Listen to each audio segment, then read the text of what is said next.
That's the edge. Why are you all little today? What's going on with my seat? I need to sort this out. Poor shrinking. Down here. Why are you little? How do I pump this back up? Have you pushed it down? I don't know. Have a look again. Oh yeah, I have. What were you doing? No. Look at that. Oh look, there he is. There he There is. you go. Episode Flat50 TV episode 9. Make Music Month. Yay! Day. So you've been making a lot of music this month then, Kate? Yeah, no, I have actually. So I played at Make Music Day on Friday, which is also summer solstice. And so I was doing a gig for the guys down at Hayes Galleria, which is right by London Bridge. It's really nice in there. It's like And one I of saw those some big pics glass as well. roofs on it. So like the vocals just kind of, it was really good for vocals in there. Yeah, they just echoed round those yeah, old like stone it's like, walls. Yeah, so that was really good. There's a guy that was playing sort of like bluesy rock stuff, and then there was me and my guitarist that night, Tom Chaplin, and we done our usual, you know, like gypsy, Latin, jazzy stuff. And then afterwards there was like an Irish band that got up, and people were Irish jigging and stuff around. It was really fun. A fun day then. Yeah, no, it was really good fun. Did you have live drawing this Wednesday? Yeah, I had live drawing on Wednesday. It's every Wednesday, isn't it? No, with Figuration at Stag's Head, it's once a month, and I change it up. So this time, you know, we were concentrating on like busts and like shoulders, necks, heads, faces, portraits. Really? Oh, wow. Like, it's a really like fun atmosphere in the class, and That's nice. because it's advertised as having this sort of indie rock playlist. I had people turn up on Wednesday, these guys that I've never seen before, who were all excited, and they sat down and got their drawing boards and they said, "We're really looking forward to this indie rock playlist."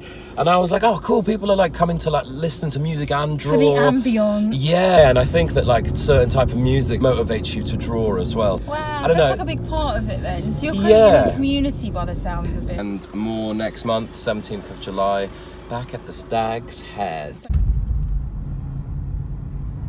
So speaking about Stag's Head, There all the time. I went to the Stag's Head really recently. There was a fantastic event on there. Oh, was there? Yeah, Tell me more yeah. about this fantastic event at the Stag's Head. It was a night of fantastic blues, funk, soul. Oh, I'm sorry I missed it. Yeah, no, it I was wish I'd have amazing. been there.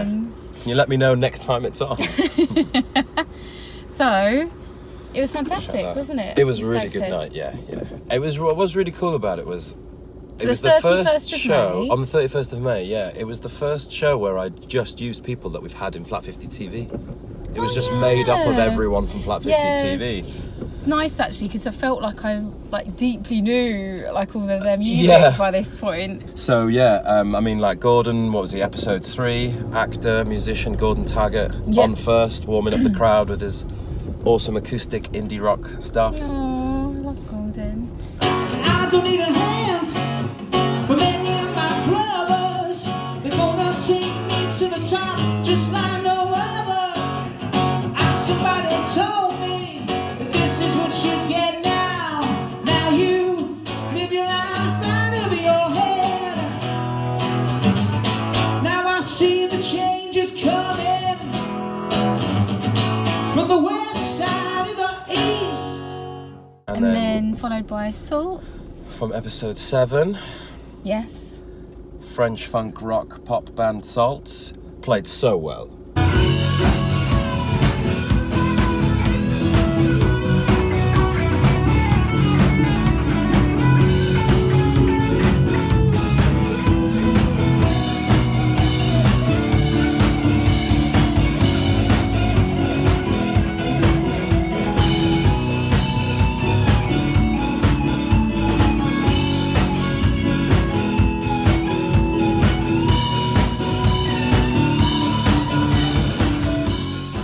And after that, SANNIE. Headlining, Fox. yeah, That is the with first time I've full seen band as well, SANNIE. because Yeah. obviously like seeing her do her own thing on Flat50 TV episode 2 in RSN studio was like fun. Yeah. Just her playing on her own, but then having a bass player and a drummer.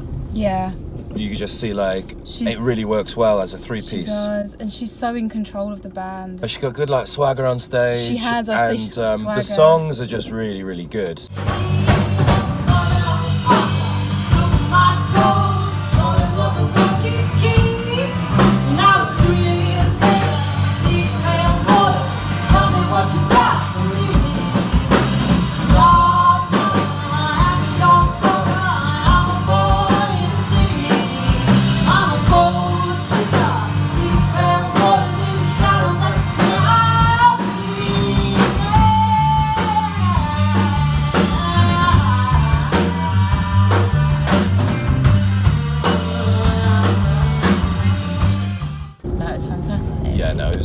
It was a really fun night. And so thanks to everyone who came down and all the acts who performed, and obviously Stag's Head for being such a great little host. venue. Well, was it a couple of days later I then flew out to France?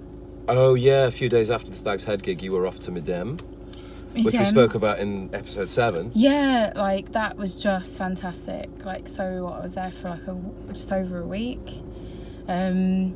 I've never been so tired and exhausted in my life, needing to be in a million places so at the like same time. in London you were feeling really tired and exhausted, and like I guess in your head you were thinking like, oh, it'd be nice to go to France and have like a few days by I knew the it was sea. going to be a nightmare.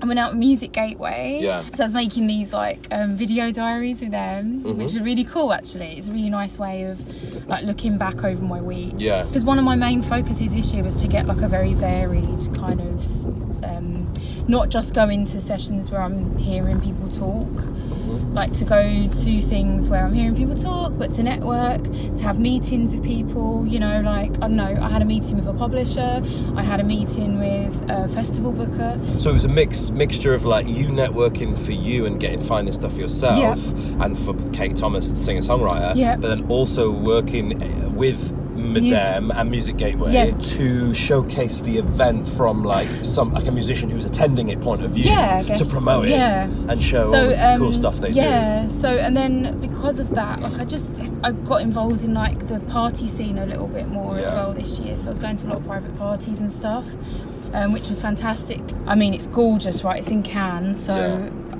like all these lovely parties at villas and things, and in the sun. So you just turned into like a party chick. I turned into total lush, let's be honest. So I was working with their social media team. So I interviewed delegates at lunchtimes and stuff down on the beach, on the private beach. Oh, there. nice. Yeah, what a nice setting, right? Yeah. And I guess you were all having a little drink while this was happening, were you? No, I have to be professional, Paul. I made it a rule that I didn't start drinking until at least 4. I would say this is my best Midem yet, and it was fantastic. I'm going next year. Yeah. I think I'm going to come next year. You've really sold it to me now. Yeah. I mean, well, not how stressed you were, but like, you know, just all of the useful links that you can find, like the information you can find out, educate yourself in certain areas that you really don't know about, and therefore start cashing in on loads of other areas. Yeah. So while I was in France, sunning myself. Yes. You were... Oh yeah, whilst you were in France sunning yourself but also working really hard, I was putting up more artwork in the Picture House Cinema in Stratford. I was working with Leo Crane from Figuration, who we've mentioned quite a few times now. I teach life drawing classes for them. They help promote Flat50's life drawing classes. They send me to do workshops in libraries. And Leo, who's half of Figuration, is a really talented artist. Really talented. A really fantastic illustrator, painter, animator. Since we're working together in all these other ways, I thought, well, why not get him involved and just help promote his work and do an exhibition with him? Because it's kind of like the 50th anniversary of Pride this month, he thought he would change up what he was going to exhibit, and because he's been painting people from the LGBT community, and they're like, oh, you've seen them, they're like really expressive, I've got to say, oil painting portraits. Genuinely love it. I love his stuff. Yeah, exactly. From the moment I saw it, so colourful, so vibrant. So the exhibition is called Life in Colour. These portraits of these people are all done in these matte colours. It's a really, really nice exhibition, all framed differently. The work isn't for sale, but you can have your portrait painted by Leo if you want. Oh, really? If you like that style that he's doing, you can book in with him and he will paint you in 2 hours. So In 2 hours? in 2 hours.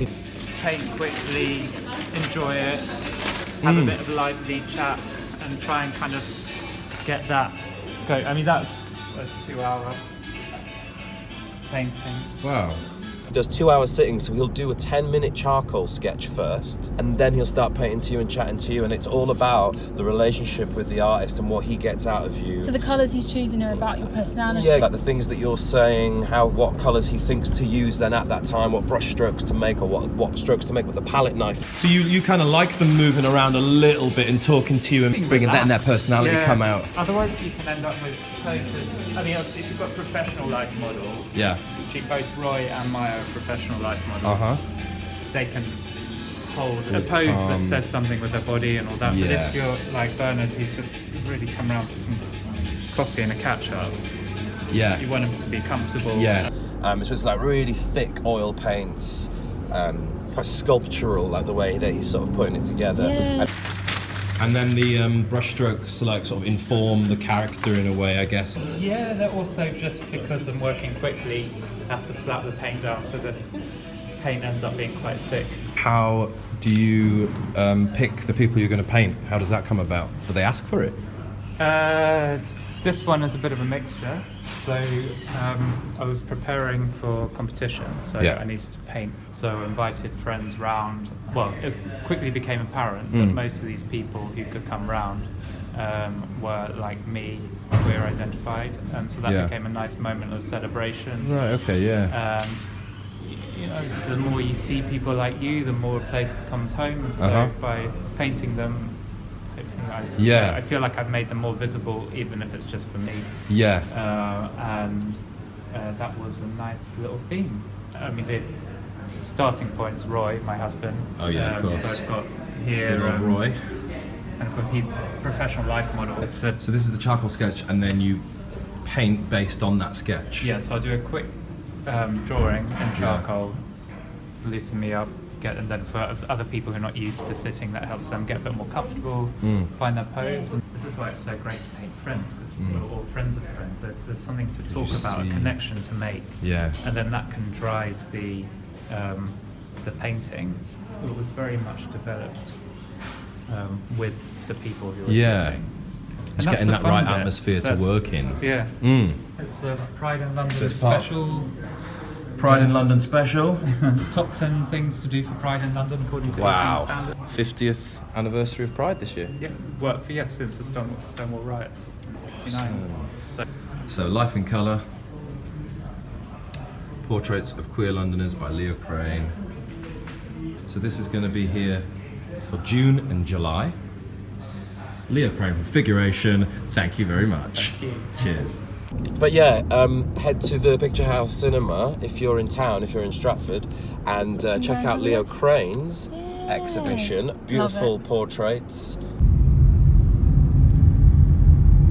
So I think that we've done everything, we've discussed everything that we needed to today. We can just start editing. Yeah. What do you want, chocolate? No, I want beer. You want beer? I like your bag. Thanks. To go with my eyes. Yeah. Do you want to try and get a thumbnail? Or do you think we've got one? Thumb. Now. This is what you're Thumbs doing. and fingers, nails and palms. We find our hands at the ends of our arms. That's what I do with the kids. Oh, that's so cute. Can I You do know one? what? Go on, you do one. What, for thumbnail? No. Go on. This is really weird. Oh, I can't remember it. What, a little tune? Head, shoulders, knees and toes. No. Knees and toes. What's the other one? What senses of me do we have? Sight, With touch, my eyes smell, I see, taste. with my nose I smell, with my mouth I taste, with my ears I hear.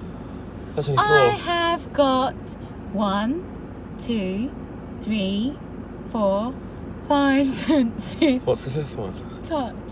Oh yeah, touch, yeah, of course. Good one, good tune, Kate. Believe it or not, I'm not drunk. This is just me on normal day. This is you hungover, isn't it?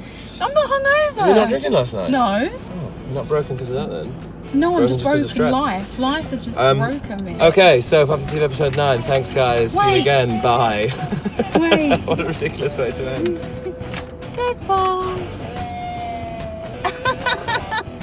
Hi guys, if you enjoyed Flat50 TV today, you can keep up to date with all future shows at Flat50 Arts on Facebook, Instagram, YouTube and Twitter. Until next time.